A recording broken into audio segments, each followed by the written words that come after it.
So Samia Suluhu has realized that things are going haywire and that what she did to keep herself in power is going to haunt her.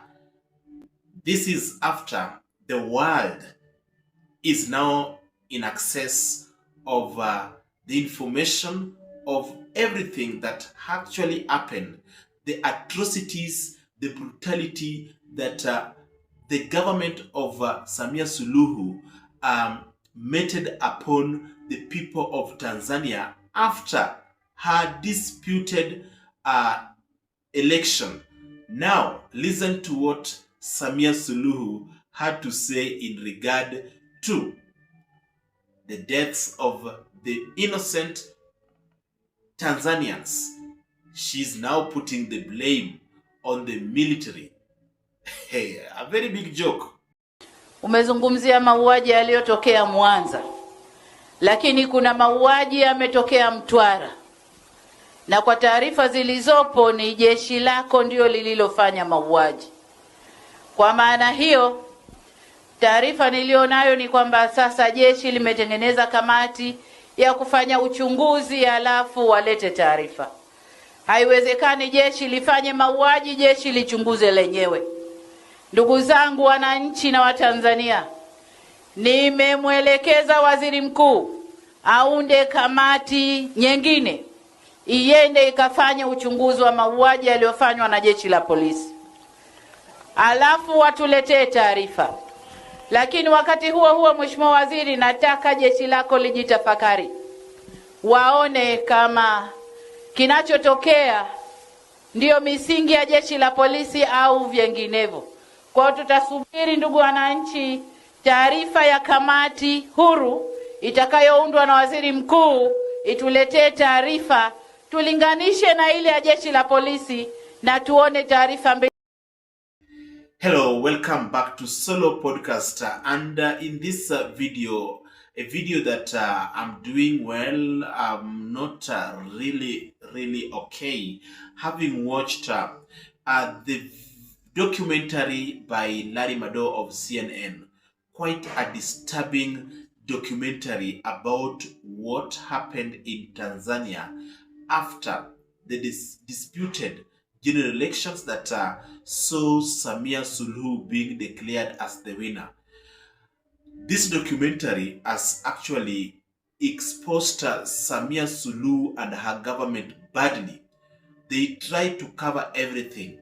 They tried to use the authority to actually bury everything so that the world could not know what was the real case in Tanzania after the elections.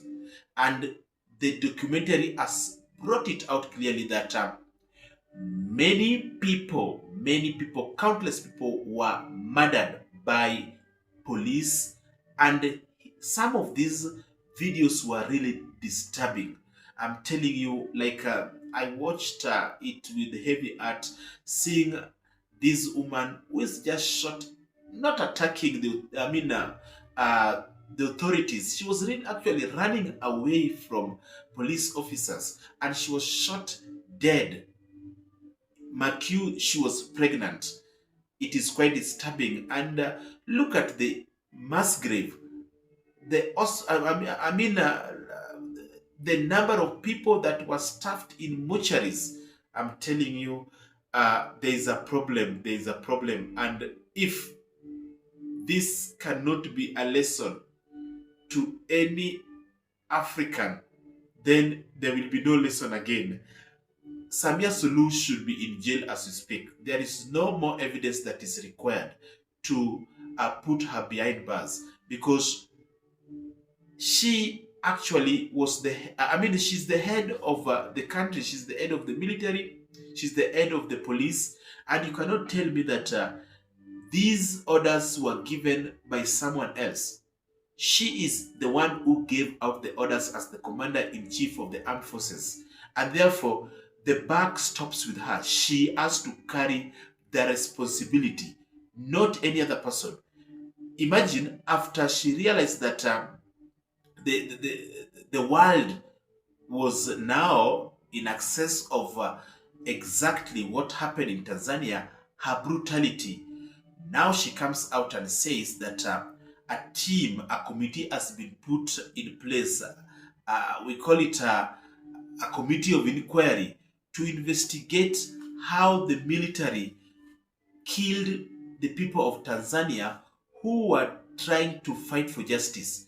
So this is not unfamiliar narrative. We've seen this in many African countries. After they give out orders to the military, the police, and they kill innocent people, they now want to distance themselves and now leave the ones they gave their such orders to be to be the one responsible. This is something that nobody is going to tolerate. Samia Suluhu must be held responsible. She must be held to account for every life that was lost in Tanzania. Many foreigners were killed for no good reason. Many Tanzanians have been killed. Kenyans have been killed there for no good reason at all, just because somebody was to be kept in power. It's quite unfortunate that in Africa, this has become a tradition. Remember, initially, the same Samia Suluhu claimed that these people who went to the street, that the Tanzanians who went to the street were actually paid. There were people who were sponsored to taint our image. Jambo lile lilipotokea, vijana waliingizwa barabarani kudai haki. Tunataka kujua haki gani ambao vijana hawa wameikosa, na kwa umoja wao waliingia barabarani kuidai haki hiyo. Bali ya vyama vya siasa vilivyoingia kwenye huo mgogoro, NGO zetu za ndani na za nje, tunaambiwa kwamba vijana wale walioingia kudai haki walilipwa fedha kwanza ndio wakaingia barabarani, na wengi wao waliingia barabarani kuendana na hizo fedha walizopewa. Je, fedha zilitoka wapi? Zilitoka wapi? Kwa hiyo haya tukaangalie NGO za ndani na nje wamechangia nini kwenye mambo haya. Lakini niseme hata kama kulikuwa na changamoto baina ya tume na vyama vya siasa, msajili na vyama vya siasa, serikali na vyama vya siasa, je, hakukuwa na njia nyingine nzuri zaidi? Njia ilikuwa ni ile moja peke yake ya kuingia, kuchoma nchi, kuchafua nchi, kusababisha vifo kwa wananchi? Hakukuwa na njia nyingine ya kurekebisha hizo kasoro?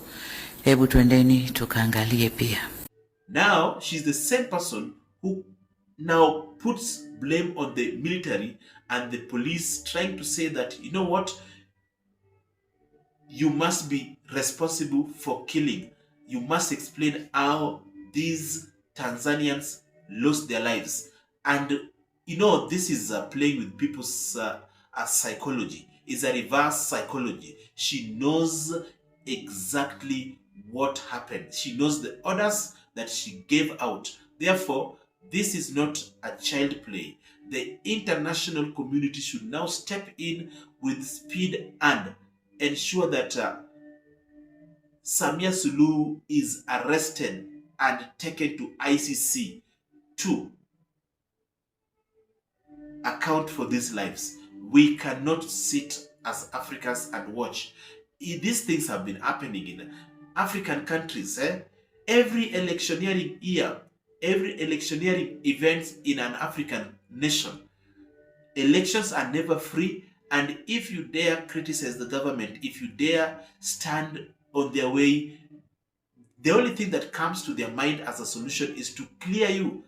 So imagine that number if you watch that documentary. And the documentary is like putting the number to be as a fraction of, you see, of those who died. So just ask yourself, if that is just a fraction of those who died, how many people are unaccounted for? There is a joke, and if Samia Suluhu is not arrested, I'm telling you, this tradition of clinging on power by force and killing people aimlessly just because people want to stay in power will continue. So this is the time that Africans should keep on, African countries, African citizens should keep on putting pressure onto the international community to ensure that this president, the so-called, this dictator, Samia Suluhu, is put behind bars so that any other person who would want to do what she did actually will learn the lesson. This one should be a deterrent. Arresting her and putting her for life sentence, that is the only solution. There is no way, because this is too much. It is too much. Enough is enough. It actually, I was really hurt when I watched that documentary. So, do you think Samia Suluhu should still be in power after she has been exposed like that? Imagine, they even tried as much as they could to stop the story from being aired out. They never wanted the world to know what actually happened. You know, they did this in darkness. They switched off all communication networks. The internet was cut off, and they did this in darkness. And you know, any evil deed, anything that is driven by the devil, my friend, you cannot hide it. You can kill a human being, you bury, thinking that nobody will know what you did. But I'm telling you, the spirits of the dead are always very powerful. You will be exposed, and I'm telling you, even I've just lack words to describe what actually has been exposed of, the aftermath of the general election in Tanzania. No,